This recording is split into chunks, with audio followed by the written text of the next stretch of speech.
हमारे हम अपनी मांगों को लेकर रहेंगे। वैसे एकता जिंदाबाद, झारखंड प्रदेश बैच मोर्चा जिंदाबाद। बहुत बहुत धन्यवाद साथियों। सैकड़ों की संख्या में हम लोग अपनी बातों को अगर और झारखंड सरकार अब भी नहीं मानती है तो निश्चित तौर पर कई मांगे हैं अभी निकट भविष्य में यहाँ पे विधानसभा के साथ साथ लोकसभा की भी चुनावें होने वाली है। सरकार इनकी मांगों पर क्या पहल करती है और इनकी मांगों हम पर लोग उसमें वैश्य समाज का आज एक दिवसीय धरना है, क्या मूल मांगे हैं और क्या? देखिए, झारखंड प्रदेश वैश्य मोर्चा विगत 14-15 सालों से अपनी मांगों को हमेशा रखने का काम किए, सरकार के सामने रखने का काम किए, परंतु आज तक हम लोग को यह देखने को मिला कि हम लोग वैश्य समाज की जो भी जायज़ मांगे हैं उसको हमेशा से नज़रअंदाज करते हुए आए और उसके उपेक्षित हम लोग को इसका दुख झेलना पड़ा।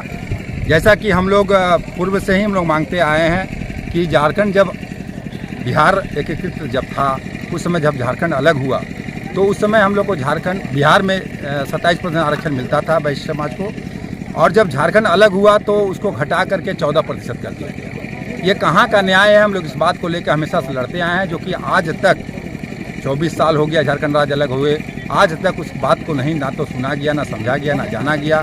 और हम लोग इसी के साथ अपने समाज के जो भी विभिन्न और भी मांगे हैं उसको लेकर हमेशा से रोड पर अपने आंदोलन करते आए हैं, लेकिन एक गूंगी बहरी सरकार के कानों में ये बात पहुंच नहीं पा रही है। ना जाने क्यों ऐसा बात हो रहा है। इन्हीं बातों को लेकर हम लोग आज फिर से एक दिवसीय चेतावनी महाधरना को लेकर आज यहाँ क्या क्या मूल मांगे हैं? मूल मांगे हैं कि हम लोग को 27% वैश्य आयोग का जो मिलता था वैश्य समाज को आरक्षण वो दिया जाए, वैश्य आयोग का गठन किया जाए, और जो कोरोना काल में जो व्यवसायी लोग लिए थे, जो ऋण लिए थे, उसमें जो उनको हानि हुआ 10 लाख तक का, उसको माफ़ किया जाए, और जो वैश्य समाज के प्रति जो लूट हत्या रंगदारी किया जाता है उसको रोका जाए, उनके ज़मीनों को जो हड़पा जाता है या हड़प का अपने कब्जा में कर लिया जाता है उसको भी वापस दिलाया जाए। इन्हीं चंद बातों के साथ हम लोग आज इस मांग को लेकर यहाँ धरना दिए। इंदु भूषण गुप्ता, झारखंड प्रदेश वैश्य मोर्चा के प्रधान महासचिव। वैश्य समाज के पीछे झारखंड सरकार का कोई नज़र नहीं आ रहा है, क्या लगता है, क्या कारण? कारण ये है कि हम लोग को प्राथमिकता के आधार पे ये नहीं ले रहा है, जिसका खामियाजा आने वाले समय में अगला चुनाव में उनको भुगतना पड़ेगा, और वैसे समाज अपना औकात दिखाने का काम करेगा। उस टाइम उनको अपना औकात नज़र आएगा और फिर पुनः हम लोग से भीख मांगना पड़ेगा कि हम लोग को सपोर्ट कीजिए, ताकि हम लोग का फिर सरकार बने, हम लोग का बने विधायक बन के आए। क्योंकि पिछले चुनाव में ये तीनों जो दल है, तीनों अपना अपना मैनिफेस्टो में, अपना घोषणा पत्र में ये बोला है, वादा किया है कि मेरा सरकार अगर बनता है तो 27% आरक्षण देंगे।